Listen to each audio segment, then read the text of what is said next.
қаласы аумағында ағымдағы жылдың 19 сәуірінен бастап сергек қорғау жүйесі іске қосылып, осы уақыт аралығында заң талаптарын бұзған 902 автокөлік иелері анықталып, олармен 3991 құқық бұзушылық жасағандары айқындалды.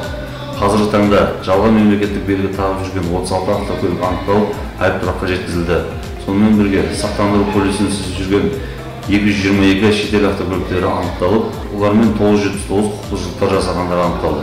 Сонымен бірге Қазақстан Республикасында тіркеуде тұрған алайда сақтандыру полисінсіз жүрген 292 көлік құралы анықталды. Осы уақыт аралығында заң талаптарын бұзған 381 автокөлік айыптұраққа жеткізіліп, жалпы 21249 әкімшілік хаттамалар толтырылып, жұмыстар жалғасын табуда.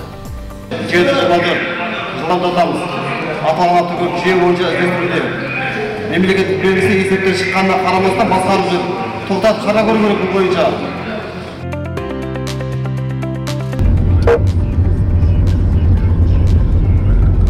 Эксия 8 739.